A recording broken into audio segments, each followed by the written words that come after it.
Could Joel Embiid average 50 points a game if they wouldn't allow teams to double team?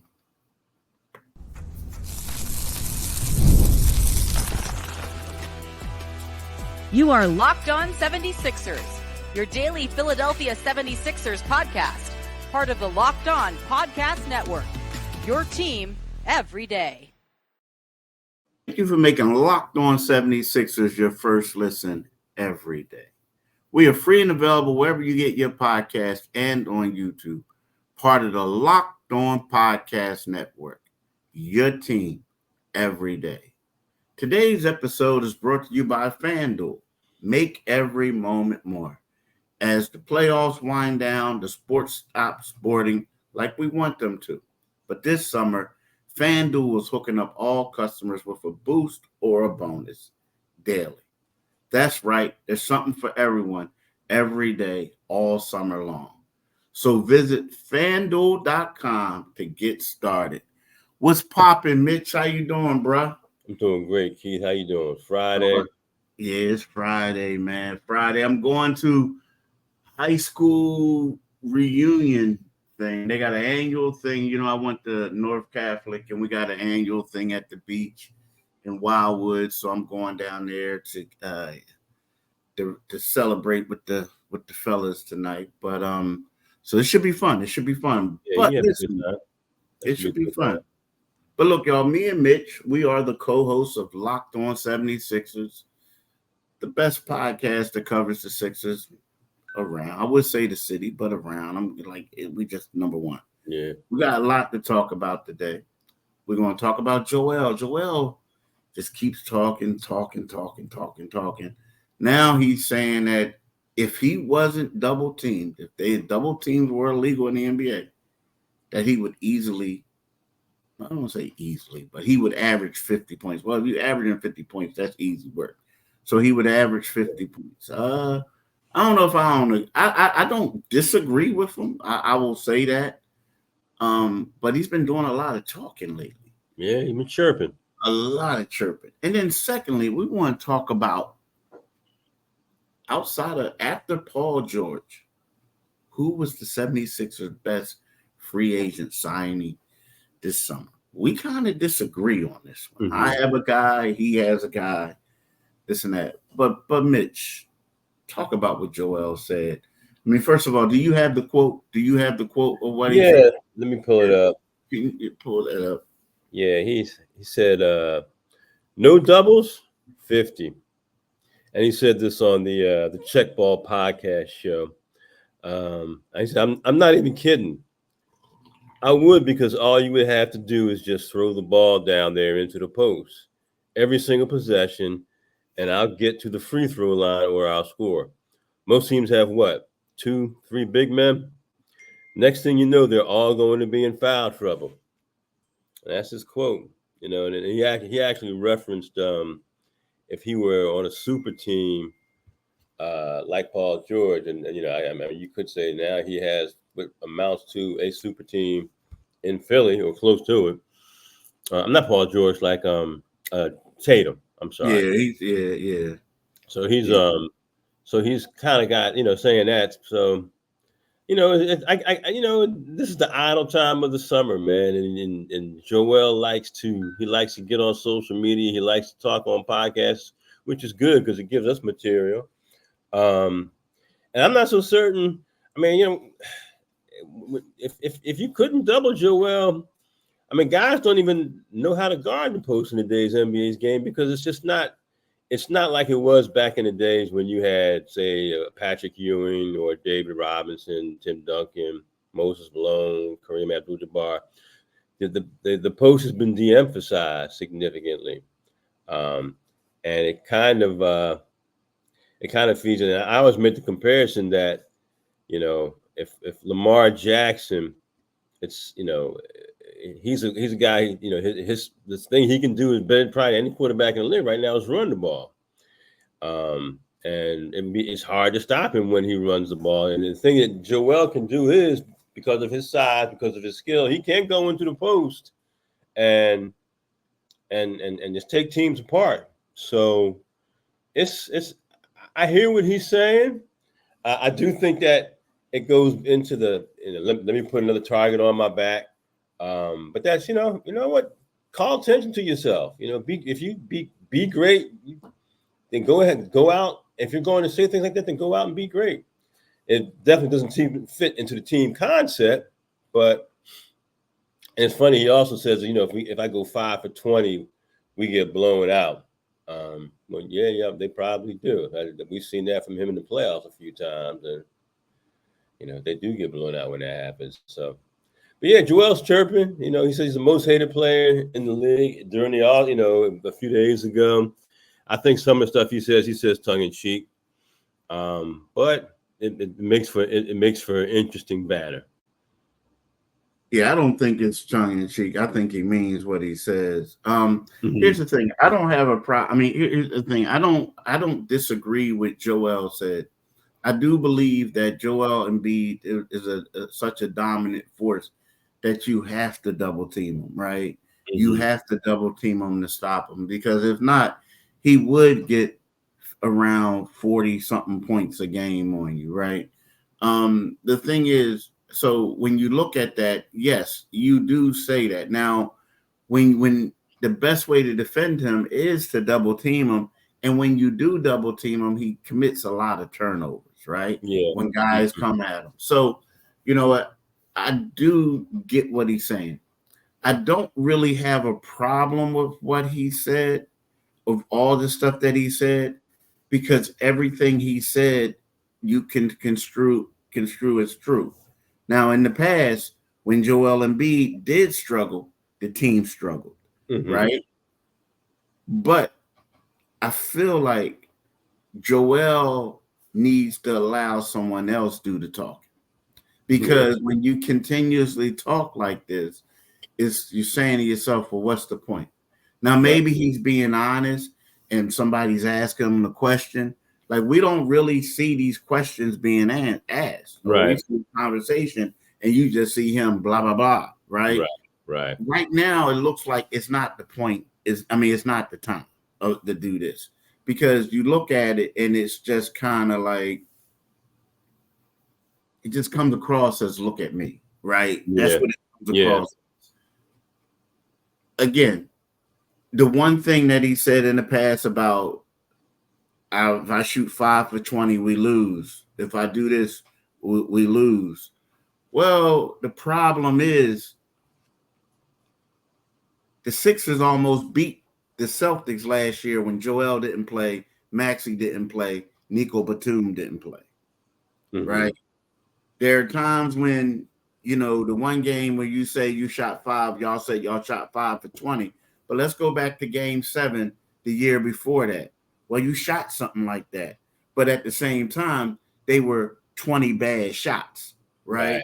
So it's like when y'all talk about you don't have any help, it was kind of like you and Harden were gunning, or, this and that, and y'all weren't getting people involved. So whenever you say stuff like that, you open yourself up for criticism. Right. Joel Embiid would have been the MVP if he played.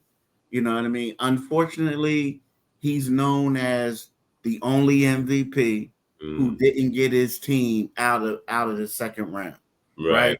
So those are the things that he has to work on. Again, would he average close to 50? Yes, he would. If in the past, did he go in there and he didn't have a lot of help? Yes, that's true. Was he injured last year, and should he have not come back to play? Based on the way he played, yes, he shouldn't have not come back to play. But at the same time, I felt like part of the reason he came back because he wanted to play in the Olympics, right? So there was a lot of things. So I just feel like, that Joel is a great player. You shouldn't be the one talking about yourself. Let somebody else do it. Let another player to teammate do it. Because the thing is, it's kind of like, it. We all know it. You don't have to hype your own self up. Yeah. You don't have to. Yeah. It's kind of like, what's the point? Man, I was watching bits and pieces of that podcast, and it was lighthearted banter. And I forget how it came up, but yeah, he made that statement, and like you said, if he does go into the post like that, yeah, he can do work like that all night long. A lot of because teams just don't hardly anybody plays big men, well in the paint, and he is in the paint. He is the best of the best in that league at the rim. So, but again, he's doing a lot of chirping, and I see that LeBron. It wasn't LeBron. It was Kevin Durant and Curry addressed his statements about the age of the Olympic team. So it's interesting. He's in France, where I guess he got booed by the Frenchmen at some point the other day, and he's drawing a lot of attention to himself. But that's what he likes, and the heat will come. And if Joel stays healthy, I think he's ready. I think he's ready for it. But I actually want to see him. We talked about this yesterday. I actually want to see him move away from being, scoring and continuing to pass the ball. So because he doesn't have to score as much as he has in the past. But we can talk about that maybe a little bit more after we talk to you about FanDuel. I love sports. I love them so much. I never want them to stop. But the playoffs have wound down, and we just have fewer games. And the sports just aren't sporting like I want them to.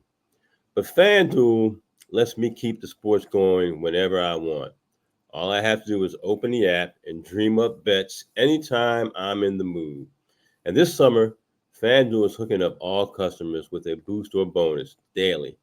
That's right. There's something for everyone every day all summer long.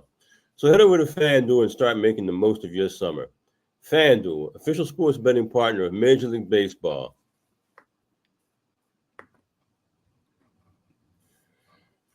Are you watching Fox Sports or ESPN on your TV all day?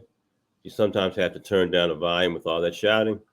Well, make the switch to Locked On Sports today, a free 24/7 sports streaming channel program for you every day to bring you the biggest stories without all the screaming. Locked On Sports Today brings you can't-miss analysis, opinions, and news streaming 24/7 on YouTube or the free Amazon Fire TV channels app, part of the Locked On Podcast Network. Your team every day. So here we go. We talk about the best free agents additions outside of Paul George. We all agree. Everybody agrees that it has to be PG, right? It has to be. So, Mitch, I got a question for you. Who do you feel like, after Paul George, who was the best free agent addition, in your opinion? I'm going to go with Kelly Oubre. Surprise. Extension, so. So I'll say Kelly Oubre. I think that it'll be interesting because he looks like to be more projected as a starter this year.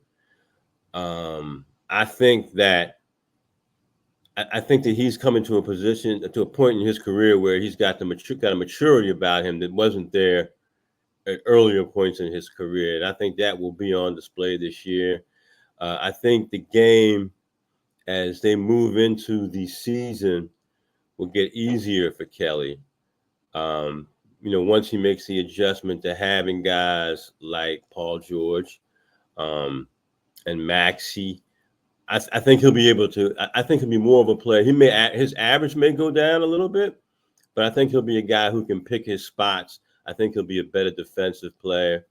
So. And they did make some good. They had a good free agent. They had a good free agency. So, I'm going to go with Kelly Oubre. I know you think somebody else, but I'm gonna go with Kelly. Yeah, I mean Kelly's a good one, but they got a bunch of wings. I mean, and don't get me wrong, Kelly's a good one. My thing with Kelly is, well, how much is his role going to change with Paul George being there? I mean, being able to do certain things, right? And then you also have Caleb Martin, right? But to me, the biggest thing is, and the most important piece for the 76ers, based off of Joel Embiid's injury history, and based off of the struggles they had when Joel Embiid was off the court, the biggest addition is Andre Drummond to me. I mean, because that's really like, no offense to Kelly, and I love Kelly, but if Kelly Oubre misses a game, you're gonna say, okay, PG, and okay, Caleb, and okay, Eric. Like Eric, I know you're gonna have to find the fountain of youth a little bit, bro. Like you're gonna have to get it. So all three of those guys are going to have to do something. Right. Well, if Joel Embiid doesn't play, who do you got? Yeah, a Dembona? You know what I mean? That you have a Dembona, and it's not a knock at a Dem. He's a 6'8" rookie center, right? With limited experience. With limited experience. So, I think that Drummond, the fact that rebounding, keeping opposing teams off the boards was a huge weakness.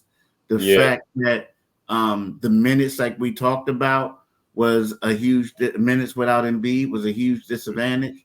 So all that, I gotta go with Drummond, man. Like one of the best rebounders in the league, a starting level center that you got for $5 million a year to back up the big fella. And then let's face it, if Embiid gets injured, you hope he doesn't, knock on wood. But if he does get injured, you feel comfortable having this guy in the starting lineup, right? So as opposed to, Mo Bamba, you had, you had Paul Reed last year, and both of them were a little bit shaky in certain situations. So I have to go with the big fella, Andre Drummond. Yeah, it's a huge pickup. It's a huge pickup, and like you said, I mean, there's going to be they're going to be a nights when they rest Embiid, and you hope he stays healthy. But yeah, I'm gonna stick with my guy Kelly Oubre, man. I think that, and whether he's coming off the bench or whether he's starting for the 76ers, I think he's coming to that point in his career where he has a maturity about himself.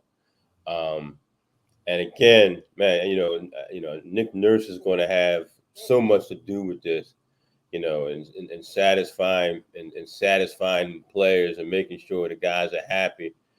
But I think Kelly Oubre, and it's hard to push back against Drummond because the lack of we all know what the 76ers were when Joel wasn't on the floor. It became clear. It was glaring in the playoffs, and more so than at any point. So it's going to be interesting. But I do think I'm gonna stick with my guy Kelly, man. I think Kelly's going to have some nights where he lights it up, and he'll be able to give them that offensive spark that they don't always have. You just, again, you hope that Joel, I hope he plays a bare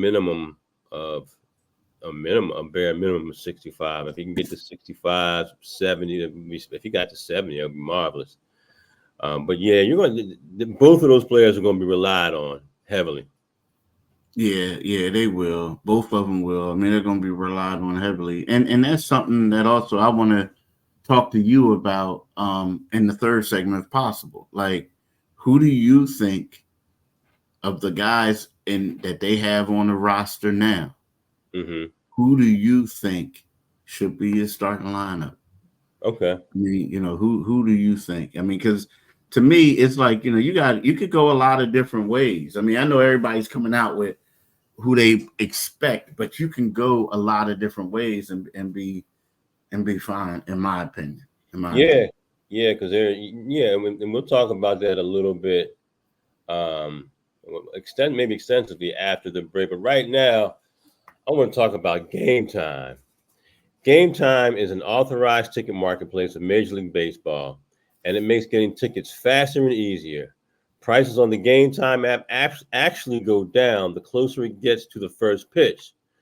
With killer last-minute deals, all-in prices, views from your seat, and their lowest price guarantee, Gametime takes the guesswork out of buying Major League Baseball tickets. You can make some memories this summer getting out to that ballpark, Citizen Bank Park, and watching your Philadelphia Phillies. So you can get last minute deals where you save up to 60% off buying last minute for sports. And it's not just sports, it's concerts, comedy, theater, etc. They're flash deals. You can save even more with exclusive in-app deals on select seats ahead of the game or the event. You can save even more when you choose a section with the zone deals and let Gametime choose the seats for you. So there's so many things you can get. And don't forget, your purchase is covered with the most flexible customer service policy in the ticketing industry.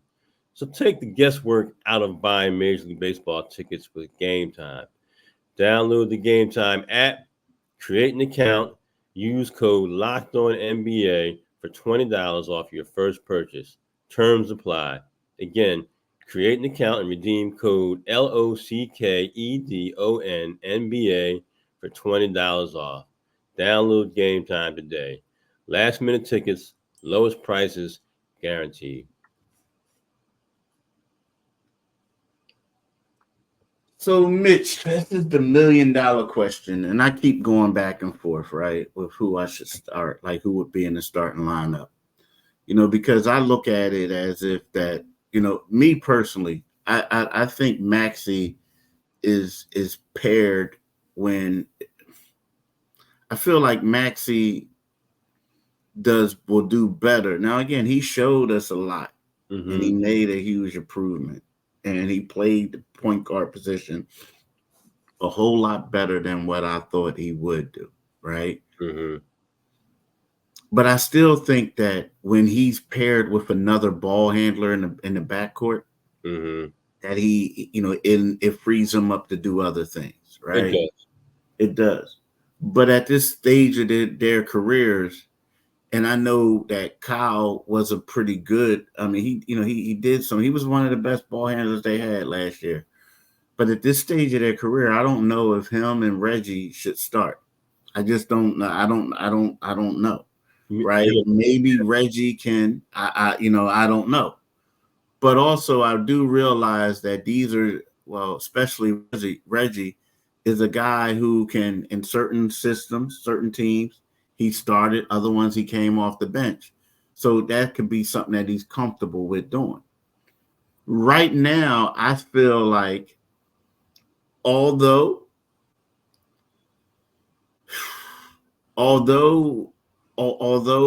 they lack size early on, until they get a power forward, I think the best starting lineup they may have is with Maxey, Kelly, Martin, George, and Embiid, right? Yeah. Now, again, with that, you're going to lose some size, you're going to lose some things.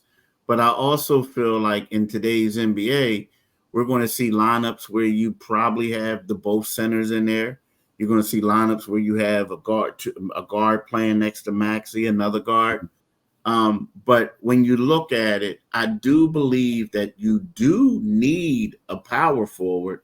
But at the same time, you look at certain teams like Miami, for instance, where they went out there and they had a lot of perimeter players, right? Or you look at Boston, they have perimeter players, stuff like that. But if they go out and get a power forward, like a Marcus Morris, then I think that Caleb or Kelly got to come off the bench. But right now, I think that it has to be those three, at least early on, until you figure it out.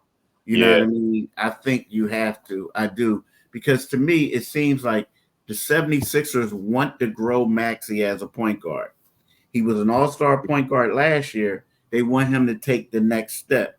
But you also have a ball handler in there who can help out in Paul George. Although he's not on the level of traditional point guard or a James Harden, at the same time, he can help out a little bit. So with me, I'm going to have to go with that starting lineup that everybody's projecting.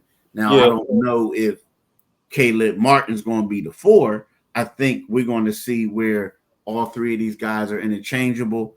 and it might be Paul George the one doing it, or they have 3 out or 4 out, unfortunately, for Embiid. Yeah. I would like to push back on you, but it's looking at the roster as presently constructed, you almost have to go with that. And it really does illuminate how important it was. If they could have somehow kept Nico Batum, that's the one that's the one. When you look at the roster now, that's the one that really got away because Nico Batum comes in at your 4. Even if the backcourt is small, with Kyrie, with Kyle Lowry and Maxey, you can bring Kelly Oubre off the bench, and I really like him off the bench. But having said that, I'm kind of in the same boat with you. You have Maxey, Oubre, Caleb Martin, obviously PG and Embiid. That sounds like the lineup right there. And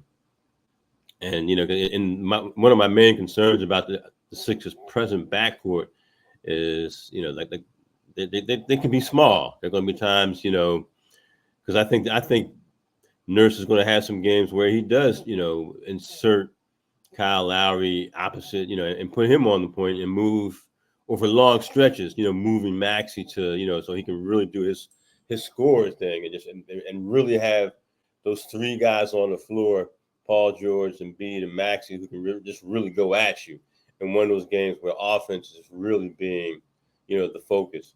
So, yeah, I can't really push back on that lineup. I mean, if you just look at how the team is constructed without having a real power forward, that's I'm with you. I would love to push back too, but I just don't see. I mean, I don't see it now. Like perfect world, you would say, okay, Maxey, Reggie, or Maxey, Kyle, right? You would say that, right? But really, the reason why they were starting is because whatchamacallit was hurt. So I'm talking about DeAnthony Melton was hurt. Yeah. Now, so when you look at DeAnthony Melton, now you got to say to yourself, who's better, Caleb Martin or DeAnthony Melton?